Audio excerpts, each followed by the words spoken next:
हाँ जी, बाहुबली हिंदू। जी, वो मतलब ये आज की जो स्ट्रीम है वो कांवड़ यात्रा पे है सर। हाँ, कांवड़ यात्रा पे है। जी, बोलिए। जी, तो मैं ये कह रहा था, मैं तो ओबीसी कम्युनिटी से हूँ सर। अच्छा, और काफ़ी आप पहले एक बार बाहुबली भी हैं, बात हुई हिंदू भी हैं? थी, ओबीसी ओबीसी कम्युनिटी से। अच्छा, जी। ओबीसी से हैं, बोलिए। जी सर, तो जैसे एक बात मैं कहना चाहता हूँ, उसके पहले भी अपनी थोड़ी बहुत बात हुई थी कि अपन आज के समय में सब कुछ भूल के आगे बढ़े, एक दूसरे से जुड़े, तो इसमें क्या परेशानी है सर? किससे आप जुड़िएगा, किससे मिल के आगे बढ़िएगा? जो आपने बोला ना, एसटी, एससी, ओबीसी, जनरल, तो हुँ, कैटेगरी हुँ, रहे, आरक्षण वगैरह सब रहे, जिसका जो हुँ, संवैधानिक हक है वो लेता रहे, और हुँ। मतलब जो भेदभाव है, जो छुआछूत है, वो सब समाप्त हो जाए, तो मेरे हिसाब से तो एक आदर्श समाज की रचना हो जाएगी। अच्छा, हिंदू जो है ना बाहुबली लिख के आ गए हैं। एक बात बताइए आप हमें, जी, घर में 5 सदस्य हैं, ठीक है? एक सबसे जी बड़ा सर। भाई है और जी, बड़ा भाई उसको इसलिए कहा जा रहा है तो सब बराबर ही पाँचों, लेकिन हम ए समझदारी। ही ले रहे हैं। तो ए जो जी, है वो क्या कर रहा है, वो कह रहा है कि बाकी जो तुम चारों हो ना हमसे छोटे हो, हैं चारों बराबर, लेकिन वो जी, क्या कह रहा है कि तुम जो है हमसे छोटे हो, तो जितने भी जी, जहाँ-जहाँ पैसे वाला मामला है वहाँ पे मैं बैठूँगा, हमारे जी, बाल-बच्चे हैं वही बैठेंगे वहाँ पे, चाहे मंदिर का जी, मसला हो, चाहे शासन प्रशासन का हो या सत्ता का भागीदार हो। दूसरा जो जी, बी है, उसको कह रहा है कि तू हमसे नीचे रहेगा, थोड़ा बहुत तुझे दे देंगे। सी वाले के साथ कह रहा है कि हम दोनों से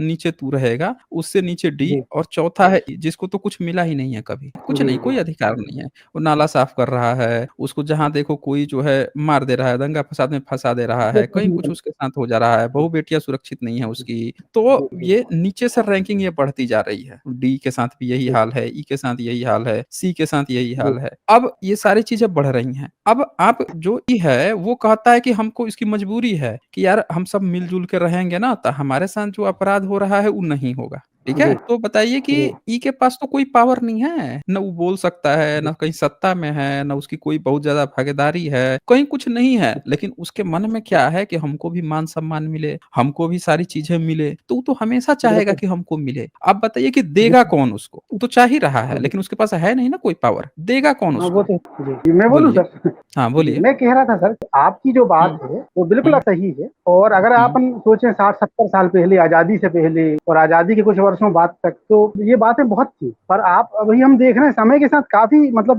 सुधार आया है साहब। काफ़ी, जैसे अब एसटी, एससीओ की शादियों में भी जनरल कास्ट के लोग जाती हैं, भोजन वगैरह करती हैं। मतलब मैं खुद देखता हूँ सर, मैं भी जाता हुँ। हूँ, हमारे यहाँ भी सब मतलब एसटी, एससी सब आके मतलब भोजन, नाश्ता, मतलब वो काफ़ी कुछ इसमें अब मतलब भले गति कम है, पर सुधार हो रहा है यार। इसको पता अपन है आपकी मतलब बात देना ही नहीं। कैसी है? आप ये कह रहे हैं कि ₹1 की कीमत 1980 में जितनी थी, तो वो जी, ₹1 जो है उस समय किसी ब्राह्मण के पास था, किसी क्षत्रिय के पास था।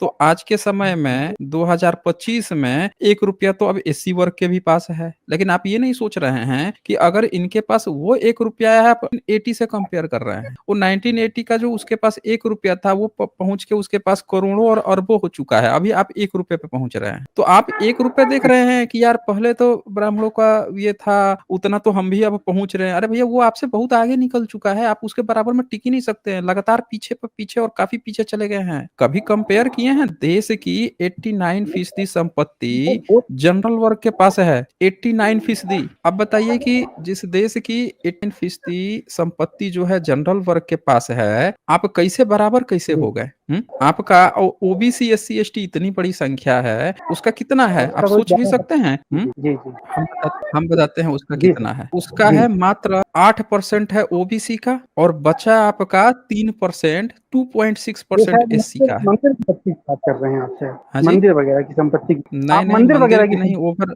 देश की संसाधन की बात कर रहा हूँ, देश के संसाधन संपत्ति की। जी सर, तो वो तो पूरी नौकरी वगैरह सब मिल रही है सर, तो सब लोग प्रशासनिक पदों में। नौकरी मिल रही है तो आप जनसंख्या तो देखिए ना, आपकी जनसंख्या कितनी है? आपने अपनी संख्या जैसे देखी है कितनी है? सर, जैसे 27% ओबीसी आरक्षण है, तो मतलब वो हैं? 27 तक तो वो तो मिलेंगे ना। अरे तो ऐसे मिलेगी करते तो एक बात बताइए, 50% सीट नहीं, तक नहीं, 1 मिनट, 27% जनसंख्या कितनी नौकरी कितनी निकलती है? जो पद निकलती है उसमें, जो मतलब हुँ, पदों के हिसाब से भर्तियां होती हैं, तो 50 हुँ। के वो एबव आता है सर, आरक्षण वाला कोटा तो पूरा। कहाँ आप फँसे हुए हैं? आपको जानकारी ही नहीं है। कहाँ आप इधर-उधर फँस गए हैं भाई? 50 के अरे करीब है। रिज़र्वेशन मिलना, 1 मिनट, रिजर्वेशन मिलना और संपत्ति होना इसमें अंतर है। किसी व्यक्ति की जी, जनसंख्या 100 करोड़ है और जी, किसी व्यक्ति की जनसंख्या जो है मात्र 6 करोड़ है। ठीक है, अब जो 100 6 करोड़। करोड़ वाला व्यक्ति है और किसी के मात्र 6 करोड़ है, अब वैकेंसी जी, निकला 1000 वैकेंसी। अब 1000 जी, वैकेंसी में से 50.5% यानी कि कितना हो गया, 500 सीधे सीधे चला गया जनरल के पास। ठीक है, जी, अब आप बताइए मतलब उसकी कितना? जनसंख्या कम है लेकिन उसके बावजूद भी 500 सीधे आधा वैकेंसी उसके पास गया। आपकी जनसंख्या है 100 करोड़ और आपके पास जी, आया कितना, मात्र 500 सीट। अब इस 500 सीट में भी आप ये देखिए ना कि ओबीसी भी है, इसी में जी, आपके और भी हैं, अलग अलग क्राइटेरिया है, ओबीसी है प्लस एससी है प्लस एसटी है, तो डिवाइड होकर आपके पास पहुंचा कहाँ, आपकी जनसंख्या बहुत बड़ी है ना। 50% अकेले जी वो सर, व्यक्ति लेके जा रहा है जिसके पास कुछ नहीं है, तो कहाँ कुछ मिल नहीं रहा सर, है वो भाई, तो कुछ नहीं मिल रहा है। मेहनत हैं? करके लिख रही हैं बिना, वो नहीं नहीं, जिनकी क्या बात कर मेहनत रहे करके, हैं क्या आप। मेहनत क्या होता है इसमें, लेटरल एंट्री का नाम सुना है कि नहीं सुना है। नहीं सर, मेरिट बेस पे जो होता है सिलेक्शन, बिना उसके वो तो हम पूछ रहे वन टू मेरिट बेस क्या होता है भाई, क्या मेरिट बेस होता है। जो सबसे हाँ, ज्यादा वहां नंबर से लिए ले हुए। लिए। हाँ, उससे क्या फर्क पड़ तो गया, क्या होता है मेरिट। नहीं सर, मैं ये कह रहा बोलिए। हूँ कि जैसे जो 80 हम्म, बच्चा है, अगर वो पूरे इंडिया में टॉप करेगा तो उसको भी जनरल में सिलेक्शन हो हम्म। जाएगा वो तो। आप जनरल में सिलेक्शन ले लेंगे, आप अपनी कैटेगरी में सिलेक्शन नहीं ले पा रहे हैं, आप जनरल में ले लेंगे। नहीं सर, जो अनारक्षित वर्ग है जिसको, जिसमें आरक्षण नहीं हम्म। होता। आपको पता है ना, फॉर्म पहले ही भरना पड़ता है, पहले ही क्राइटेरिया मेंशन करनी पड़ती है। इसी कैटेगरी का व्यक्ति जो है वो जनरल में फॉर्म क्यों भरेगा, जब उसका कट ऑफ जा रहा है 90 कट ऑफ जाएगा जनरल का, एससी का कट ऑफ जाएगा 80, तो कोई भी व्यक्ति जिसको पता है कि हम 80 नंबर लाएंगे तो हमारा हो जाएगा, वो 90 नंबर लाने वाले में फॉर्म क्यों भरेगा, पहले तो ये बताइए आप हमें। जी सर, सुनिए तो मैं एक आपको एग्जांपल से, मतलब एक दृष्टांत मतलब बता रहा हूँ आपको। नहीं बताइए ना, हम तो जैसे सुन तैयार बैठे हैं। ये 100 पोस्ट निकली, 100 पोस्टों नहीं के नहीं, लिए मान अच्छा, लीजिए 2 लाख। आप सिर्फ इतना हमको बता दीजिए कि भारत में जो सरकारी नौकरी है जहाँ पे रिजर्वेशन की आप बात कर रहे हैं, वो टोटल जो लोगों को रोजगार चाहिए उसका कितना प्रतिशत है वो तो बहुत कम है सर, उसका डेटा मेरे पास नहीं है, वो तो बहुत कम होगा। मात्र 2.5 से 3% है। जी। हाँ, अब उसमें आप क्या खोज रहे हैं, बोलिए। नहीं सर, मैं ये कह रहा था कि जो अनारक्षित वर्ग के रिजर्वेशन कोटा, उस हम्म, पे जैसे जब वो मेरिट बनती है सर, तो उसमें तो जो टॉप मार्क्स लिए हुए रहते हैं जितने भी लोग हैं, हम्म। उनको पहले नहीं नहीं, मतलब उस उससे आपको, पे। आप कैसे कंपेयर कैसे कर पा रहे हैं, मैं यही नहीं समझ पा रहा हूँ। अरे भाई, आपके लिए दे दिया गया है कि आप जो है 15% ही आपका रिजर्वेशन है, आपकी जनसंख्या जो है चाहे जितनी तो हो जाए, हर बात चाहे 50 15%। करोड़ हो या कितनी भी हो, आपको जी, अगर वैकेंसी आ रही है 100, तो 100 में से 15 ही सीट मिलेगी। तो क्या आपके जो 50 करोड़ जनसंख्या है वो 15, अगर 15 सीट मिल गई किसी को तो 50 करोड़ लोगों की पेट भर जाएगा, बताइए। नहीं वो तो मान रहा हूँ सर। नहीं भरेगा ना। अब बताइए कि आप प्राइवेट में जाएंगे, प्राइवेट सेक्टर में जाएंगे तो प्राइवेट सेक्टर में 93% कब्जा जो है सिर्फ जनरल वर्ग का है, और हाँ बचा जो होता है। 7% उसमें कुछ ओबीसी का है, आपको तो वहां जी, पूछेगा नहीं। तो आप तो यूं बेरोजगार हैं, आप कौन सी बात कर रहे हैं कि बराबरी आ गई है, इक्वल हो गया है, आपके पास जमीन नहीं है कि आप खेती कर सके, 18% संसाधन तो सब जनरल वर्ग के पास है, आपके पास क्या है, आप कौन से जी। भाईचारे की बात कर रहे हैं, कौन सी इक्वालिटी की बात कर रहे हैं, बोलिए। नहीं सर, तो आपसे पूछ रहा हूँ कि आप बताइए हम्म। इसमें क्या, मतलब इसमें सुधार किया जाए, क्योंकि जिस तरह इसमें से आप एक लोग ही, जो कर रहे हो, इससे हाँ देश में बोलिए। एक तनाव पैदा हो रहा है, वो अब इससे देश में कर रहे हैं। तनाव नहीं पैदा हो रहा है, तनाव पता है कहाँ पे पैदा हो रहा है, तनाव किस में जी, पैदा हो रहा है, जो 10% जनसंख्या है उसमें तनाव पैदा हो रहा है, 90% को फायदा हो रहा है तो 10% वाले का तनाव पैदा हो गया।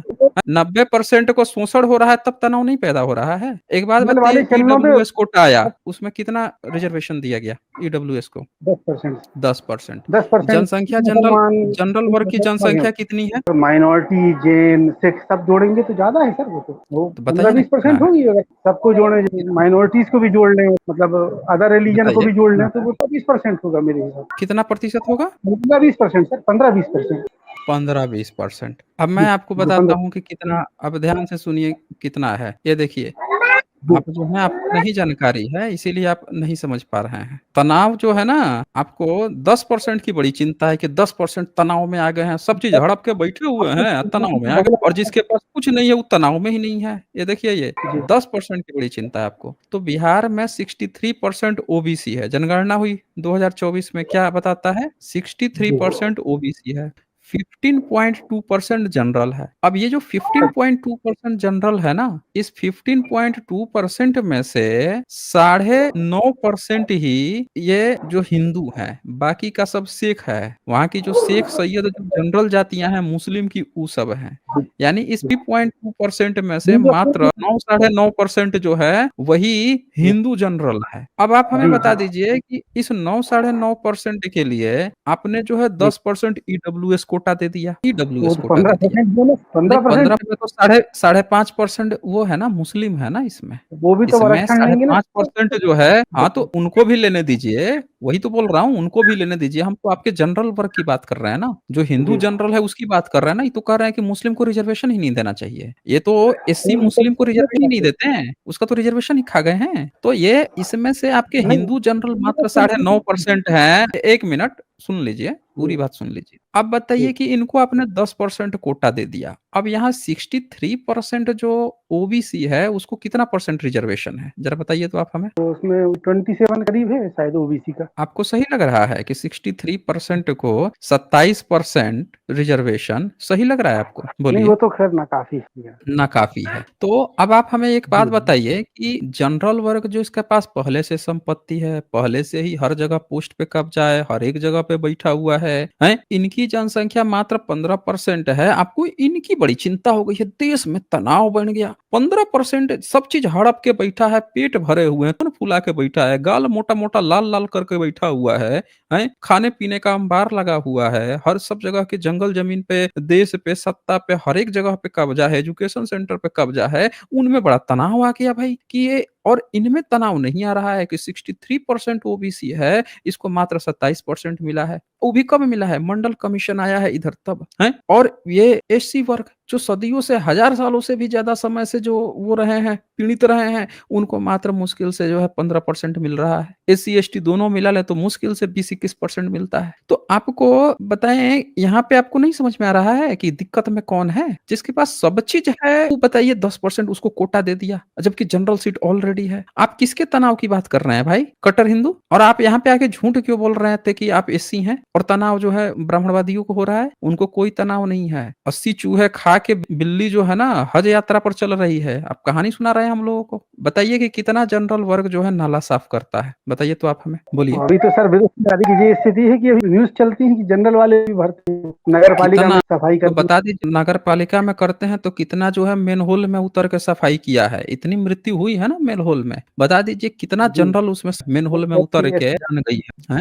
एससी वाली है सर, वो तो उन्हीं का तो मतलब आप ज्यादा। कैसे, फिर आप कैसे कह दिए कि वो जा रहे हैं नगर पालिका में काम कर रहे हैं, सफाई कर्मी में काम कर रहे हैं? आप डेटा उठाइए ना कि मेनहोल में मैनुअल स्क्वेंचिंग हो रहा है, उसमें कोई व्यक्ति उतर रहा है, अब मर जा रहा है, मरने वाला में पता लगाइए कि कौन जनरल वर्ग का है। एक आपको जनरल वर्ग नहीं मिलेगा। तो ये सब डाटा ना कि वो भी जाके सफाई कर्मी में काम कर रहे हैं, सब झूठा आंकड़ा यहाँ पेश कीजिए। एक्चुअल में जो डेटा आएगा मतलब वहां से पता चलेगा कि वो वहां पे जाके किसी दूसरे से काम करा रहे हैं, पैसा लेके उठा रहे हैं, केवल अपने काम नहीं कर रहे हैं, क्या कर रहे हैं, सारी खबर आ जाती है जब एक्चुअल डेटा निकल के आता है। तो ये कहानी यहाँ पे नहीं चलती। अब आप हमें एक बात बता दीजिए कि जो व्यक्ति जहां पे उसको नौकरी अगर चाहिए तो वो मैनुअल स्क्रीनिंग नहीं करेगा, कौन करेगा? एससी समुदाय के लोग करेंगे। जब एससी समुदाय के लोग वहां पे जाके नौकरी कर रहे हैं, जहां पे कम पैसा मिल रहा है वहां पे जाके नौकरी कर रहे हैं, और उसको आप नौकरी बता रहे हैं, नौकरी मिल गया, नौकरी मिल गया है। अभी आप बता दीजिए आप हमें कि एक यादव समाज का हरियाणा में एक व्यक्ति जो है उसने अपने बेटी को गोली मार के हत्या कर दी। आपको जानकारी है इसकी, काहे लिए हत्या की उसने? वो शायद रील वगैरह बना रही थी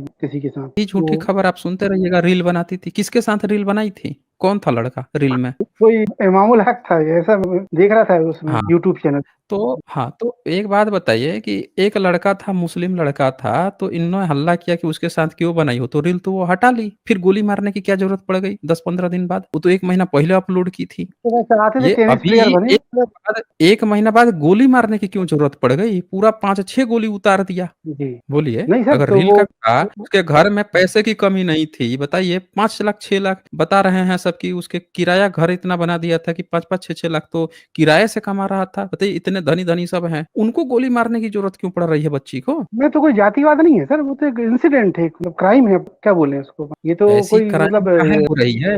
ऐसी क्राइम क्यों हो रही हैं? बताइए? नहीं तो इसमें इसमें कोई कास्ट कुछ ऐसा डिस्क्रिमिनेशन तो मुझे भी। काश नहीं रहता तो वो मुस्लिम लड़का के साथ एक रील बनाई थी, उसके कारण से उसको वीडियो हटाना पड़ गया।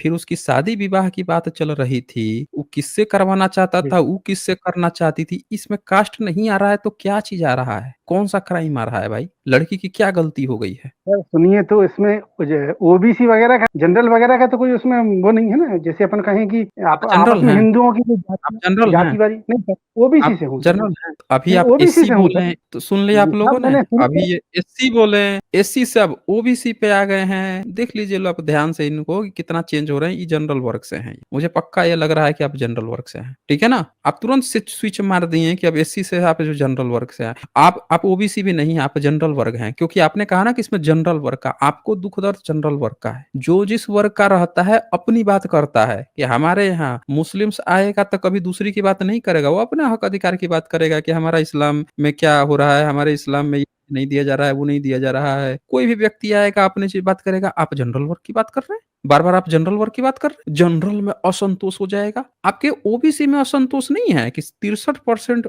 ओबीसी हैं, अब मात्र 27% मिल रहा है। कई राज्य में तो 13% है, जैसे मध्य प्रदेश में। बताइए आज़ादी के वो भी मंडल कमीशन आया तब जाके मिला, नहीं तो वो भी नहीं मिल रहा था। इतने साल से जनरल वर्ग मजा लूट रहा था, पूरा 85% रिजर्वेशन उठाया है जनरल वर्ग। अभी भी इंटरव्यू में जाते हैं लोग तो एनएफएस लिख दिया जाता है ओबीसी को, जहाँ पे सिर्फ इंटरव्यू से प्रक्रिया होती है या जहाँ पे रिटर्न हो के या फिर इंटरव्यू होता है, वहाँ पे ये लोग रिजर्वेशन नियम का पालन नहीं करते हैं और इनको चिंता हो जा रही है कि असंतोष फैल रहा है। अबे उसका असंतोष का हम क्या करें? 5-10% वालों का? ये देश में पूरा 90% में असंतोष फैला हुआ है, उसकी इनको चिंता नहीं है। तो आप हमें बता दीजिए कि कौन सी बराबरी आ गई है इस देश में भाई, कि जब कोई व्यक्ति एक जाति का व्यक्ति दूसरे जाति में शादी नहीं कर पा रहा है। भारत में ऑनर किलिंग की समस्या पढ़े हैं कभी कि भारत में ऑनर किलिंग हर साल कितनी हो रही है? भारत के लोग जो हैं इंटरकास्ट मैरिज क्यों नहीं कर रहे हैं? कभी इसका डेटा आपने निकाला है? इसका कभी डेटा निकालिए और फिर आपको पता चलेगा कि क्या चीज़ें चल रहा है। ये देखिए, ये मैं आपको कुछ दिखाता हूँ। इसका हालाँकि आधिकारिक डेटा ये तो नहीं रिपोर्ट है, लेकिन फिर भी अगर आप देखेंगे तो भारत में हर साल आप बराबरी की बात कर रहे हैं। यहाँ बच्चे-बच्चियाँ सिर्फ़ इसलिए मार दिए जा रहे हैं कि इंटरकास्ट, इंटर रिलीजन शादी कर रहे हैं। देखिए अगर आप ऐसे पूछ देंगे, भारत में हर साल ऑनर किलिंग से होने वाली मौतों की सटीक संख्या बताना मुश्किल है, क्योंकि इस तरह के अपराधों के आंकड़े आधिकारिक तौर पर दर्ज नहीं किए जाते हैं। हालाँकि विभिन्न मानवाधिकार संगठनों और मीडिया रिपोर्ट्स के अनुसार भारत में हर साल सैकड़ों लोगों के ऑनर किलिंग का शिकार होते हैं। अब बता दीजिए कि कितने आप ऐसे परिवार को जानते हैं जो जाके या किसी दूसरे जाति में रिश्ता लेके जाता हो अपने बच्ची के लिए या बच्चा के लिए? बताएँगे आप? नहीं सर, लव बोलिए मैरिज तो। के अफेयर्स मैंने सुनी जी। लव लव मैरिज में तो मैरिज वगैरह के लड़का-लड़की डिसाइड कर रहा है ना, वो तो लड़का-लड़की डिसाइड कर रहा है। हम परिवार की बात कर रहे हैं। परिवार जो है, परिवार कितना में तो परिवार जा रहा है दूसरे जाति में लड़का-लड़की खोजने। चलन हुँ। में नहीं है अभी ये। चलन में नहीं है, तो आप कौन-सी बराबरी की बात कर रहे थे? कौन-सी बराबरी आ गई है भाई इस देश में? हुँ? नहीं सर, लेकिन इस देश विवाह तो में पारिवारिक मुद्दा विवाह पारिवारिक मुद्दा नहीं है, सामाजिक मुद्दा है। समाज के लोग, अभी तो आप बोल रहे थे कि शादी-विवाह में हर तरह के लोग जा रहे हैं, जनरल भी आ रहा है, ये भी आ रहा है, वो भी आ रहा है। सामाजिक मुद्दा है ना फिर। है। संसाधन भाई वाली मैं मतलब इसको। आजकल तो फैशन चल गया है लोगों में, शादी-विवाह होता है तो विधायक बुला लेंगे, सांसद बुला लेंगे, 1-2 जो नामियर होंगे नेता होता उनको बुला लेंगे कि हाँ भई नाम हो गया, नाम हो गया। वो किसी भी जाति वर्ण का हो सकता है, इसमें कौन-सी बड़ी बात है। लेकिन हम पूछ रहे हैं सही कि ये ऑनर किलिंग फिर क्यों हो रहा है? लोग जो हैं अभी भी परंपरागत रूप से शादी के लिए अपने ही जाति में क्यों लड़के-लड़की खोज रहे हैं? अगर बराबरी आ गई है तो? बोलिए। जी, हुँ? नहीं वो तो सब चेंज होना चाहिए, तभी तो हिंदू एकजुट हो पाएगा। हिंदू हैं कैसे? पहले यही बता दीजिए। किस हिसाब से आप आपने सर हिंदू हैं? यही बता दीजिए आप हमें। आपने स्टार्ट में एक बात कही थी कि 4 भाई हैं हुँ, जैसे, अब मैं आपसे कह रहा हुँ। हूँ कि चारों भाई अगर आपस में लड़ेंगे तो माँ-बाप पे क्या बीतेगी? उस परिवार का क्या होगा? ये वाली ह बात है ना सर। अब हमने आपको क्या बोला है कि पाँचों बराबर हैं। अब पाँचों बराबर हैं तो एक जो है सब पे हुकुम चला रहा है। आप हिंदू हैं कैसे? आपका माँ-बाप मुस्लिम है? बोलिए, क्योंकि उसी ने तो हिंदू नाम दिया है ना। तो आपके पिताजी, माताजी हिंदू मुस्लिम हैं? बोलिए, उस पर क्या नहीं बीतेगी सर, भाई? अब आप झगड़ा हिंदू करेंगे तो? में सनातनी सनातनी कहले अपना जो अब आर्य काहे धर्म कह देंगे कहले जो सनातनी? हम क्यों कहेंगे सनातनी? कह लीजिए, ये कह लीजिए, वो कह लीजिए। ये नामकरण खेल चल रहा है क्या? संविधान बन गया है, कॉन्स्टिट्यूशन बन गया है, नाम उसमें बाकायदे डिफाइंड है आपका हिंदू। अब आप हमसे कह रहे हैं कि ये कह लीजिए, वो कह लीजिए, ये तो अठन्नी कह लीजिए, चौवन्नी कह लीजिए, सिक्का कह लीजिए, क्यों कहेंगे हम? हिंदू हिंदू आपका कोई संस्कृति धर्म है, आपका अगर कोई धर्म रहता मुस्लिम के आने के पहले, तो आप वो नाम रखवाते ना। आपके जितने भी ये ग्रंथ धर्म हैं, उसमें धर्म का नाम क्या लिखा है? हमारे धर्म का नाम तो सर सनातन धर्म लिखा है। तो आपके धर्म में सनातन, तो आप जब कॉन्स्टिट्यूशन बन रहा था, जब नामकरण हो रहा था, तो सब लोग सो गए थे क्या? गोमूत्र गोबर खा के सब लोग सो गए थे क्या? पता ही नहीं चला? 3 साल तक संविधान बनते रहा, पारित हुआ, किसी को पता ही नहीं चला कि उसमें धर्म का नाम क्या रखा जा रहा है? आपका धर्म का नाम सनातन था तो? अब इसके तो हमारे धर्म के तो कई नाम है सर, आर्य धर्म भी आपके कहा धर्म जाता के है अगर कि आपके आर्यावर्त धर्म हिंदू ना नहीं, तो काहे क्या कहा आपने? क्या रखा गया है? बताइए जरा, फिर से बताइएगा। आर्यावर्त जो नाम आया है इंडिया का, आर्य तो ये आर्य आर्य आर्यावर्त नाम है। मतलब कहा, जैसे कि ये महाभारत में कहा गया आर्यावर्त। कहाँ से नाम सुने हैं ये आर्यावर्त नाम? ये प्राचीन नाम था सर भारत का, आर्यावर्त था, जम्बूद्वीप था, भारत नहीं, नहीं, था। प्राचीन नाम तो कैसे हो जाएगा आपका भाई? दिखाएँ क्या आपकी किताब? आर्यावर्त जो स्वामी जगह है, उससे पता चलता है कि आप तो घोर जातिवादी या दयानंद क्षेत्रवादी लोग थे। पूरे भारत में तो कहीं आपका आर्यावर्त है ही नहीं। ये देखिए, आपकी नहीं, किताब स्वामी खोल रहा हूँ ना दयानंद मैं। ने लिखा है, अरे देख उस अपन। छोड़िए ना, उसको 1875 में वो तो हिंदू शब्द को ही कहता है कि चोर और गुलाम, क्या-क्या छली कपटी नाम बताते वो हैं। ये आपका वो- मनुस्मृति चटू है। ये देखिए ये, इसमें आपका आर्यावर्त क्या बताया गया है, ध्यान से देखिए। ये है आपका ये 17 नंबर। 17 नंबर में कहता है सरस्वती और दृशदती इन 2 देव नदियों का जो अंतर है, उसे देवताओं का बनाया हुआ ब्रह्मवर्त देश कहते हैं। अब ध्यान रखिए जी कौन-कौन से आप आर्यावर्त कहे हैं ना, ये अभी ब्रह्मवर्त कौन-कौन है? तो सरस्वती और दृश्यवती इन 2 देव नदियों का जो अंतर है, वो देवताओं का। अभी आप बताते हैं अभी आर्यावर्त आपका कौन-सा है? ये हो गया ब्रह्मावर्त।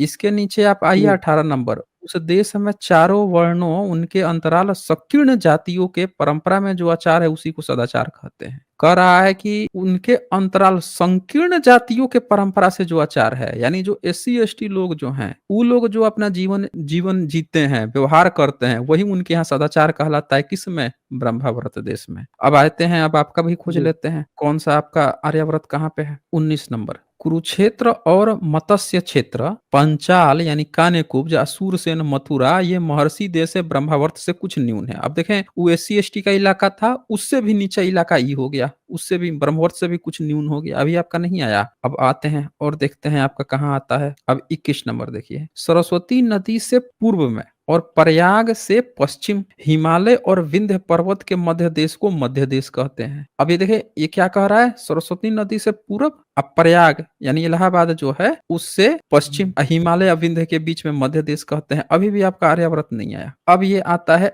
ये आ गया आपका आर्यावर्त 22 नंबर। पूर्वी समुद्र से लेकर, पूर्वी समुद्र बंगाल की जो खाड़ी है, और पश्चिम समुद्र पर्यंत, पश्चिम समुद्र जो है, दोनों पर्वतों हिमालय और विंध्याचल के बीच के देशों को पंडितों ने आर्यावर्त कहा है। यानी आपका जी जो क्षेत्र कहा गया है, उसमें से ब्रह्मावर्त निकाल दीजिए, मध्य देश निकाल दीजिए, और वो कुछ न्यून बताया गया है ब्रह्मवर्त से, वो क्षेत्र निकाल दीजिए। आपका बचता है उत्तर प्रदेश का एक छोटा सा इलाका, बहुत छोटा सा इलाका, उसी को कहा गया है आर्यावर्त। तो आप तो भारत के हैं ही नहीं, आपको तो एक छोटा सा टुकड़ा चाहिए, वही आपका है। आप आर्यावर्त जो बोले हैं कि प्राचीन नाम है, आपको जानकारी ही नहीं है कि आर्यावर्त एक छोटे से जगह को कहा गया है। आपके ग्रंथों में उसका पूरे भारत से कुछ लेना देना नहीं है। और ये भी नहीं साथ सर, में कह दिया है महाभारत में 23 नंबर, जहाँ पे स्वभाव से ही काले रंग के मृग रहते हैं, वह यज्ञ करने के योग्य देश है, उससे भिन्न म्लेच्छ देश होता है। तो इसने साफ साफ कह दिया कि काला मृग, याद है ना, सलमान खान काला मृग मार दिया था। तो ये वो जगह है, छोटा सा जगह है, जहाँ पे काला मृग रहते हैं, अब वही यज्ञ करने योग्य है, इससे भिन्न म्लेच्छ देश है। यानी पूरे भारत को इन्होंने म्लेच्छ देश कहा है। अब आप हमें बता दीजिए कि जी आप कौन सी एकता की बात कर रहे हैं भाई? ना आपके यहाँ कोई एकता है, ना आपके यहाँ भयंकर क्षेत्रवाद है। जो भयंकर क्षेत्रवाद है, जिसमें आपने एक एरिया सेलेक्ट कर लिया कि ये है, आप पूरे भारत को आप म्लेच्छ बोल रहे हैं। अब म्लेच्छ बोल रहे हैं पूरे भारत को, गालियां दे रहे हैं आप अपनी अब ग्रंथ किताबों में, और आप कह रहे हैं हिंदू एकता आएगी इन किताबों को पढ़ के। ग्रंथों में तो मिलावट भी हो रही है। अरे ग्रंथों कौन में तो मिलावट मिलावट कर भी। देगा आपके ग्रंथ में? आप एक बात बताइए, गौतम आपके ग्रंथ में मिलावट गौतम कौन कर देगा? गौतम खट्टर जी बोलिए। को सुनिएगा, वो कहते खट्टर शब्द खुद जो है बुद्धिस्ट का है। खट्टर शब्द जो है बुद्ध घोष की जो किताब है, पाली शब्द है खट्टर। जानकारी है भी आपको? खट्टर शब्द खुद पाली का है, उका बताएगा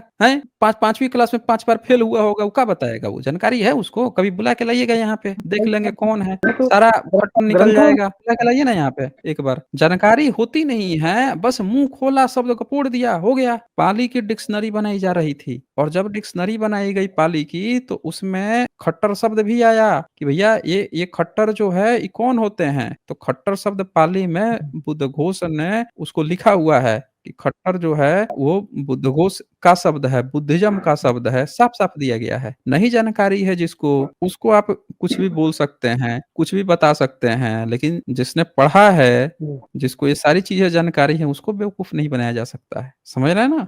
तो तो सर फिर देश कैसे बचे, आप बताइए ना। फिर तो देश तो बहुत आप भयंकर आप स्थिति है। नहीं नहीं, आप हमें सिर्फ एक बात बता दीजिए कि इस देश में जब हमारा अपना देश जो है अपनी संस्कृति से चलता है, कोई भी देश जो है अपनी संस्कृति से चलता है। जब हमारे देश बिल्कुल का अपना संस्कृति था यहाँ पे, तो हम किसी दूसरे की संस्कृति क्यों मानेंगे? कोई आके हमको वो तो अठन्नी नहीं कह मानते। देगा, कोई आके हमको चवन्नी कह देगा, उसको हम अपना धर्म बना के क्यों घूमेंगे? बोलिए। नहीं आपको तो मुस्लिम मतलब के आप, आने से पहले इस देश में धर्म नहीं था क्या? बताइए। धर्म तो बहुत पहले से है अपने यहाँ। तो जब बहुत पहले से अगर धर्म था, तो जब ये देश आजाद हुआ, प्रधानमंत्री जो है हिंदू है, राष्ट्रपति हिंदू है, देश का ये हर पूरा सही है। नौकरशाही हिंदू था, संविधान बनाने वाले जब हिंदू थे, तो जब जी। सब हिंदू थे, तो इन लोगों को क्यों नहीं पता था कि इनका कौन सा धर्म था? नहीं मुस्लिम्स के ठीक है ना। आने के पहले एक होता, जैसे जापान था, अमेरिका ने परमाणु बम गिरा दिया हिरोशिमा नागासाकी पे। जब जापान ने हाथ खड़े कर दिए, एक मिनट, जब जापान ने हाथ खड़े कर दिए हैं, तो अमेरिका ने एक संविधान बना के उसको दिया, लो ये संविधान के अनुसार तुमको चलना है। उसने अपना संविधान थोप दिया। जब भारत का संविधान भारतीयों ने बनाया, शासन प्रशासन जो है सब हिंदुओं ने किया, तो इनको अगर भारत में कोई धर्म था, तो क्यों नहीं पता था इनको कि हमारे देश का धर्म का नाम क्या है? बताइए तो आप हमें। नहीं सर, देखिए मैं आपको शुरू से एक बात बताने की कोशिश करता हूँ हम्म। कि भगवान बुद्ध ने नया बौद्ध धर्म चलाया। कैसे पता तो चला आपको उनके ये पिता बात ने कि उन्होंने नया, कैसे आपको पता चला कि उन्होंने बौद्ध धर्म नया चलाया? उस पंथ का विरोध किया था उनके पिता ने। कैसे पता उनके चला पिता आपको कोई इस बात? दूसरा धर्म मानते आपको कैसे ये थे। बात पता चली कि उन्होंने इस चीज का विरोध किया था? नहीं सर, देखिए हम तो ये सब सुने हैं ना कि उनका विवाह हो गया था, फिर वो। मैं क्या कह रहा हूँ जी। आपसे कि आप सुने हैं, यहाँ सुना देखा नहीं चलता है, क्योंकि अपने सुनाने वाले आपके वही वही लोग तो हैं ना। आप जो है चवन्नी बात। छाप लोगों से सुनिएगा, पता नहीं किस खट्टर का नाम लिए हैं आप, किससे किससे आप सुनिएगा, आलतू फालतू व्हाट्सअप छाप सुनिएगा, तब यही ना सब फालतू बातें सुनिएगा। आप सीधा सीधा सटीक बताइए, नहीं जानते हैं तो हमसे जानकारी लीजिए। तथागत बुद्ध के वचन को पढ़ा है कभी आपने? त्रिपिटका पढ़ा है कभी? नहीं सर, वो नहीं पढ़ा सर। बाबा नाम साहब सुना अगर बुद्धा ने जो धम्मा लिखा है, पढ़ा है कभी? नहीं, वो नहीं पढ़ा सर। तो नहीं पढ़ा है ना, तो आपको नहीं जानकारी है। आप वहां पढ़िए, वहां से आपको पता चलेगा उन्होंने कोई नया धर्म नहीं चलाया था। भारत में पहले से ही पूर्व बुद्ध यहाँ पे चले आ रहे थे। 27 पूर्व बुद्ध थे, वो 28वें बुद्ध हुए। एक पदवी थी, जैसे सिखिज्म में होता है 9 गुरु थे, फिर 10वें गुरु आए, 10वें गुरु के बाद से फिर कोई गुरु नहीं आया। उसी तरह से बुद्धिज्म में तथागत बुद्ध के बाद से कोई नहीं आया। तो तथागत बुद्ध सबसे फेमस हैं, आज तक वही हैं। तो वो उनकी अपनी एक परंपरा थी। वैसे ही जैनों में तीर्थंकर थे, वो कहते हैं कि हमारे 24वें आ गए। वो भी उनके यहाँ भी तो 24 तीर्थंकर की बात आती है। उसी तरह बुद्धिज्म में भी 28वें बुद्ध हैं। हाँ तो बोलिए। वो जो आप बोधिसत्व वाली बात कर रहे हैं, जो बोधिसत्व के अवतार थे, उन्हीं की बात कर रहे हैं आप। अलग अलग नहीं, समयों में जो बोधिसत्व अवतार लिए। अलग तो अलग होता है, पूर्व बुद्ध अलग होते हैं। समझ रहे हैं? पूर्व बुद्ध जो क्योंकि हैं वो अलग बोधिसत्व होते हैं, बोधिसत्व अलग होते हैं। बोधिसत्व जो है वो कोई भी व्यक्ति जो है, जो अभी बुद्ध नहीं बना है, बुद्ध बनने जी के स्टेज पे है, उसको आप कह जी सकते हैं बोधिसत्व है। उसमें बहुत सारे आचार्य भी हो सकते हैं, लेकिन जो बुद्ध हैं, तथागत बुद्ध हैं, उनकी अपनी एक अलग वैल्यूज होती है। जैसे एग्जाम्पल के लिए आप ये देखिए, ये 5वीं सदी में भारत आए थे फाहियान, ठीक है? तो जी 5वीं सदी में क्या देखते हैं, ये बीच में पढ़ेंगे क्या लिखा हुआ है जो हाईलाइटेड है? जी सर। देवदत्त के पढ़िए तो। अनुयायियों के भी संग ये पूर्व के 3 बुद्धों की पूजा करते हैं, केवल शाक्य मुनि की पूजा नहीं करती। जी। हाँ, क्या लिख रहा है कि शाक्य मुनि की तो मतलब पूजा करते ही करते हैं, लेकिन उनके पहले के 3 जो पूर्व बुद्ध हैं उनकी भी पूजा करते हैं। अब बताइए 5वीं जी सर। सदी में बुद्ध के अलावा 3 और ये देखिए, उन तीनों जो पूर्व बुद्ध थे उनके जगह पे भी जाते हैं। पढ़िए तो जरा क्या लिखा है। यहाँ से उत्तर दिशा में 1 योजन से कम पर एक और गांव पड़ा। यह कनक मुनि का जन्म स्थान है। पिता पुत्र के स्थान पर और परिनिर्वाण के स्थान पर स्तूप बनी है। अब बताइए, यह जी। पूर्व बुद्ध का और आगे जरा पढ़िए तो। नहीं सर, नीचे का पढ़ा ना मैंने, वो पू- 22 लिखा है, उसके ऊपर पूरा का पढ़ा। आप देख लीजिए कि हर जगह पे इनकी प्रॉपर चर्चा है, प्रॉपर चर्चा है जी कि 3-3 पूर्व बुद्ध मिल रहा है श्रावस्ती जी में है। जी तो इन लोगों को बुद्धिज्म के पूर्व बुद्ध मिल रहे हैं, बुद्धिज्म मिल रहा है चारों बगल। आपका कोई जी धर्म था तो वो काहे नहीं मिल रहा है भाई। और ये लोग अपनी किताब में धर्म शब्द जी प्रयोग करते थे। धर्म का मतलब होता था बुद्ध धर्म, जिसको सद्धर्म कहा जाता था, और दूसरा कहा जाता था विधर्मी। जो बुद्ध धर्म को नहीं जी। मानते, अलग अलग विचारक थे, उनको कहा जाता था ये सब विधर्मी है। तो आपके तो धर्म का कभी नाम ही नहीं था, तो तभी रामकृष्ण तो जी की आपको पूजा हिंदू नहीं होती कहना थी। पड़ गया। रामकृष्ण की एक सबूत दिखा दीजिए आप हमें कि जब रामकृष्ण की कहीं पूजा की चर्चा की हो, चाहे फाहियान ने की हो, या इत सिंह ने की हो, या ह्वेन ने की हो, मंदिर या तो मेगस्थनीज बहुत, ने की हो। जैन का जो महाकाल का मंदिर है बहुत पुराना है सर। वो तो हजारों तो साल पुराना दिखा मंदिर सबूत है दिख वो हजार साल पुराना मंदिर में ये आया है, 5वीं सदी में अंतर नहीं है आपको। 12वीं सदी में उन्होंने रामायण लिखी है जैनों ने। अब बुद्धिज्म में राम बोधिसत्व जो है तथागत बुद्ध के बाद से जो कंपाइल हो रहा है जातक कथा, उसी में राम है, बोधिसत्व है। वो आपके राम थोड़े ही हैं, तब भी पूजा नहीं हो रही है उनकी। जातकों की पूजा नहीं जी। होती है। इतने मंदिर खुदाई हुए हैं। अगर राम नाम का कोई भी व्यक्ति भारत में था तो खुदाई से काहे नहीं मिल गया? आपके पुरखे हों या मेरे पुरखे हों, अगर हम कभी भी राम को या कृष्ण को मानते थे तो हमारे पुरखे पक्का बनवाए होते मंदिर, जैसे आज बन रहा है, उस समय भी बनवाए होते। तो एक मंदिर का नाम बता तो दीजिए, एक मूर्ति का नाम बता दीजिए जो मंदिर में मिला हो, जिसकी पूजा पाठ हुई हो कभी राम और कृष्ण की। मिला है आज तक कोई राम का ये कृष्ण का मंदिर? अब वो सब तो बहुत इतिहास वाली बातें हैं सर, नहीं, लेकिन बहुत इतिहास की बात नहीं है, यहीं से पकड़ में आता है कि आपका कोई धर्म नहीं था इतिहास में। आपने जबरदस्ती जो है राम को हाइलाइटेड करके अभी जो है बना रहे हो, नया नया धर्म बना रहे हो, इसीलिए आपको हिंदू कहना पड़ गया अपने आप को। आपका पहले से कोई धर्म होता ना और राम कृष्ण की आप पूजा कर रहे होते तो आपके धर्म का नाम आपको पता होता। आपको इसीलिए धर्म का नाम नहीं पता, या किसी भी ब्राह्मण को नहीं पता। ब्राह्मण आपसे क्या बोला है, क्या चीज पीढ़ी दर पीढ़ी ढो के लेके आया है, बताइए ये तो। वेद है, पुराण वेद। है और अपने हाँ, धर्म ग्रंथ हाँ, हैं। वेद पुराण तो छोड़ दीजिए, पुराण तो खोलूंगा तो अंग्रेज की चर्चा है, फंस जाइएगा। वेद पे आ जाते हैं। अब बताइए, वेद जी। को कहता है कि श्रुति है, पीढ़ी दर पीढ़ी ढो के लेके आया है। कितने हजार से ढो के लेके आने की दावा करता है वो? नहीं सर, वेद तो मानव जाति के पहले से है ना। अरे जैसे पहले से है, आपको कैसे चला? आपको कैसे पता चला कि एक मानव जाति के पहले से है? एक बता रहे थे कि जैसे मोबाइल पे वो आती है ना साथ में गाइड, बता रहे थे, फिर आप बोल रहे हैं बता मानव रहे थे। जाति के वेद आप किया गया कि कैसे कितना पढ़ाई किए हैं? बीए पास। आप बीए हैं तो आप हवा हवाई बात करेंगे या रिसर्च वाली बात करेंगे? सर क्या है, बचपन से आस्था जुड़ी है भगवान से, नहीं, भगवान किसी की से भी सत्ता को नकारने आस्था नहीं जुड़ी गया है, आस्था जुड़ी है या नीचे जी। रिसर्चर लिख के आए हैं, दोनों अलग अलग शब्द है ना। आपकी आस्था जिस चीज में है तो इसका मतलब ये थोड़ा है कि आप गोबर और गोमूत्र खा लेंगे। आस्था गोबर रख सकते हैं गोमूत्र तो कभी सर, टेस्ट किए हैं खा के? आप बताइए, कभी खा के टेस्ट किए हैं? सर वो तो नहीं किए हैं? सर, तो वो आप तो जब नहीं किए। गोबर गोमूत्र खा के नहीं टेस्ट किए हैं तो दूसरों को क्यों ज्ञान दे रहे हैं? आप ध्यान से सुनिए। जी। आपने अभी क्या कहा कि जब से ये दुनिया है तब से, आप क्या बता रहे थे? वेद वेद आई है, मतलब मानव को जीवन जीने का तरीका मतलब वेद से है। अच्छा, तब से जो है वो जीवन जीने का तरीका बता रहे हैं, है ना? अब एक सीधी सी बात बताइएगा आप हमें, कभी वेद पढ़ा जी। है आपने? ये तो ये आपको किसी ने कहानी कर दी, वेद कभी पढ़ा है? वेद पढ़ने की कोशिश की लेकिन काफी क्लिष्ट भाषा में है वो, मतलब वो समझ में नहीं, नहीं आप आती वो चीज। तो जी। भाई ब्राह्मण को खुद समझ में नहीं आता था तो आपको कहाँ से आ जाएगा? उसका तो अनुवाद ना पढ़ेंगे आप? अनुवाद करके बताएगा कि क्या पीढ़ी दर पीढ़ी ढो के लाया है, उसका क्या मतलब होता है। तो किसी ब्राह्मण का अनुवाद किया हुआ आपने पढ़ा है कभी? नहीं, अनुवाद भी नहीं पढ़ा सर, तो ये सब चीजें नहीं, अवेलेबल क्यों भी नहीं नहीं घर पढ़ा? पे। जब ब्राह्मण पीढ़ी दर पीढ़ी ढो के लेके आया है, वो आपको बता रहा है कि क्या चीज़ वो पीढ़ी दर पीढ़ी ढो के लाया है, तो आपको पढ़ने में क्या दिक्कत है? अब मैं नहीं आपको वो तो पढ़ाने की कहूँ ना, मैं आपको दिखा देता हूँ, मैं पढ़ा दूँगा। आप बोले जी हैं ना जी मानव जी। जाति के लिए, तो उसको हम सब लोग देख लेंगे, सबसे यहीं पहले पे वेद सब आया लोग देखेंगे उसके कि मानव शब्द। जी। कितना मानव जाति के लिए क्या चीज़ है उसमें, सब लोग देख लेंगे। अब चलिए, ये आपके मानव जाति का ध्यान रखते हुए वेद का एक श्लोक खोलता हूँ मैं, मंत्र खोलता हूँ जी और इसको पढ़ के सुनाइए। बताइए कि सृष्टि के जन्म से पहले कब से है, कैसे ही मानव जाति का भला कर रहा है। ये स्क्रीन पे दिख रहा है जी। आपको? हाँ सर। अच्छा, ठीक है। तो ये है 7वां मंडल है ऋग्वेद का, 33वां जी सूक्त है और इसका जी। 11 नंबर जो मंत्र है उसको जरा पढ़िए तो। हे वशिष्ठ, तुम मित्र व वरुण के पुत्र हो। हे ब्रह्मन, तुम उर्वशी के मन से उत्पन्न हुए हो। उर्वशी को देखकर मित्र व वरुण का वीर्य स्खलित हुआ था। उस समय सभी देवों ने दिव्य स्रोत बोलते हुए तुम्हें पुष्कर में धारण किया था। जी। अब आप हमें ये बता दीजिए कि आपने कहा कि मानव जीवन से पहले से ही वेद आ गया है, उत्पन्न हो गया, आपको किसी ने बता दिया। अब बताइए कि 11 नंबर को पढ़ के आप हमें बताइए कि जब इंसान नहीं था, तो कौन-सा व्यक्ति था जो मित्र और वरुण के जाके देख रहा था उनके प्राइवेट पार्ट्स को? वो दोनों जो हैं उर्वशी को देख रहे हैं और उर्वशी को देख के हैं, वो जो है उनका वीर्य कैसे अस्खलित हुआ, उसको वो कौन व्यक्ति था जो बैठ के देख रहा था? जब इंसान था ही नहीं तो कौन देख रहा था? अच्छा चलो देख लिया। देखने के बाद से वो कौन व्यक्ति था जो आके ब्राह्मणों को बताया गया कि देखो मित्र वरुण जो है ना, उर्वशी को देख रहे थे और देख के दोनों का वीर्य एक साथ अस्खलित हो गया और फिर वो वीर्य से पैदा हुआ 2 ऋषि। ये कौन व्यक्ति था भाई जो आके इनको बताया गया? ज़रा बताइए तो आप हमें।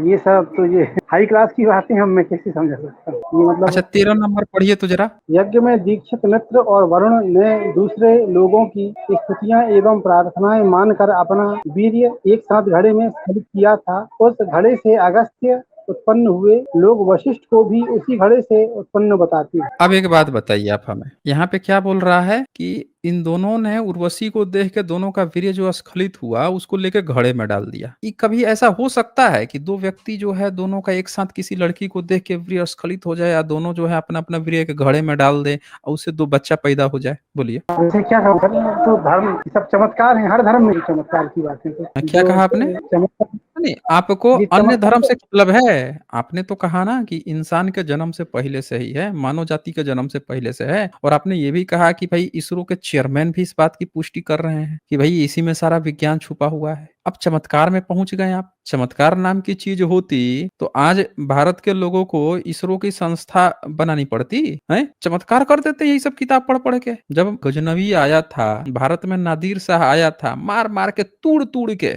हैं? मंदिर मूर्ति तो तोड़ा ही थोड़ा, इंसानों को मार के भोतला बहु-बोधिया लूट ले गया, सबको गधा खच्चर पे लाद-लूद के लेके चला गया था, मंदिर मूर्ति सब तोड़-ताड़ के। तब चमत्कार नहीं था, हैं? ये किताब पढ़ के आपको चमत्कार लग रहा है, आके जब मुस्लिम घुसे हैं, मार के तोड़-ताड़ के एकदम सब छितर-बितर कर के गधा खच्चर पे लाद-लाद के सब लेके गए हैं अपने-अपने देश में, मंदिर मूर्ति सब तोड़-ताड़ के। तब चमत्कार नहीं था? क्यों भाई कट्टर हिंदू? जी सर। तब तब चमत्कार नहीं हुआ था? भगवान की मूर्तियाँ टूट रही थी, तो भगवान तब चमत्कार नहीं किए थे? आपकी बात भी लॉजिक वाली ही तरफ क्या कहें। जी। तो ये बता दीजिए कि आपको कौन-सा बता रहे हैं, कौन खट्टर आपको समझा दिया है, हैं? कि वेद जो है आदि सृष्टि से है, आप कभी पढ़ा है उसको? पकड़ के तो नहीं लाइए ना एक बार यहाँ पे, बैठाइए यहाँ पे सारा भूत उतारता हूँ उसका, हैं? ये फालतू बातें जहाँ पे लिखी हुई हैं, चमत्कार है, चमत्कार है। आज तक बताइए इस किताब से ना किसी एससी का लेना है, ना किसी एसटी का लेना है, ना किसी ओबीसी का लेना है, हैं? इन किताब से जनरल वर्ग में गैर ब्राह्मण का किसी का नहीं लेना है, ना किसी राजपूत का लेना है, ना भूमिहार का लेना है, ना किसी कायस्थ का लाला, किसी का नहीं लेना देना है इससे। क्या लेना देना है? ब्राह्मण कह रहा है वो पीढ़ी दर पीढ़ी लाया है। हम उसकी बात एक बार को मान भी ले कि पीढ़ी दर पीढ़ी लाया है। अब बता दीजिए ऐसी वाहियात बात कौन ब्राह्मण था जो अपने बच्चों को सिखाते हुए आ रहा था कि मित्र वरुण देख लिए थे उर्वशी को, उनका वीर्य स्खलित हो गया, घड़ा से 2 ऋषि पैदा हो गया। ये कौन व्यक्ति होगा, कौन बाप होगा जो अपने बेटे को कहेगा कि तू पीढ़ी दर पीढ़ी ये रट्टा मार के ले चल, अगले अपने बेटे को तू ये समझाना। बताइए आप हमें कट्टर हिंदू, कोई मूर्ख ही धूर्त होगा ना जो अपने बच्चों को ऐसी आप अपने बच्चे को सिखाएँगे ये बात कि बेटा तू इसको याद करके रखना, अपने बच्चे को यही बात बताना? बोलिए तो? सर अब थोड़ा-सा क्या है, मेरे को ये फैमिली वाले ज़रा परेशान कर रहे हैं, तो मैं बाद अब में करें आपसे मतलब हाँ, आप बाद में आप ही जुड़िए, आप परेशान करेंगे, सही बात आ गई ना। चलिए अब आप लोग सब लोग अपनी आँखों से देखिए कि भारत में किस तरह से बेवकूफ़ बनाया गया है कि पीढ़ी दर पीढ़ी ढो के लाए हैं। कोई भी बेवकूफ़ व्यक्ति जो होगा अपने बच्चों से इस तरह की गंदी-संदी बातें नहीं कहेगा कि तू पीढ़ी दर पीढ़ी ये सब ढो और कहानी गढ़ रहे हैं। बैठ के इसरो का चेयरमैन बैठ के कहानी गढ़ रहा है, वेद से विज्ञान निकला है, पश्चिम वाले चोरी कर लिए। जो मन में आया मुँह खोला शब्द को पोड़ दिया। अब मैं बता दूँ कि ये जो किताब है किसकी है? कौन पब्लिश किया है? दिखा देता हूँ फ्रंट पेज, अपनी आँख से देख लीजिए। ऋग्वेद है, डॉक्टर गंगा सहाय शर्मा हैं, एमए हिंदी संस्कृत से हैं, पीएचडी भी हैं, व्याकरणाचार्य हैं। किस पब्लिकेशन से छपा है? तो संस्कृत साहित्य प्रकाशन से छपा है। सब लोग अपनी आँखों से देख लीजिए, कोई ऐरा-गैरा नहीं है। जो व्यक्ति अनुवाद करके सारी चीज़ें बता रहा है, आके हवा में उड़ रहे हैं, एकता इसी पर लेकर आएँगे, गंदी-संदी की चीज़ों को मान लेंगे कि ये हमारा धर्म ग्रंथ है, तो इससे एकता बन जाएगी। एकता इससे नहीं बनती। एकता नकली झंडा लगाने से नहीं बनती है। एकता तब आती है जब सबको बराबर राइट्स दिया जाता है, सबको बराबर अधिकार दिया जाता जाता है। जब सब बराबर होंगे तो सब लोग मिल के तय करेंगे कि अब इस देश को हमको कैसे बचाना है, किससे बचाना है। समझ रहे हैं ना? अमेरिका है, क्या अमेरिका अपने देश को नहीं बचा रहा है? तो इसका मतलब ये थोड़ा है कि अमेरिका का झंडा जो है वहाँ के लोग चड्डी पहन पहन के नहीं घूम रहे हैं, हैं? नकली दिखावा दिखा के ये करना एकता, इससे एकता नहीं आती है। क्या वहाँ पे अलग संप्रदाय मज़हब के लोग नहीं रह रहे हैं? सब रह रहे हैं। नकली खेल खेलना खाली कि एकता नहीं है, ये शोषण की व्यवस्था है। भारत के बहुजनों के शोषण की व्यवस्था है कि उस शोषण व्यवस्था को जारी रखने की व्यवस्था की वकालत करने आए थे दरअसल।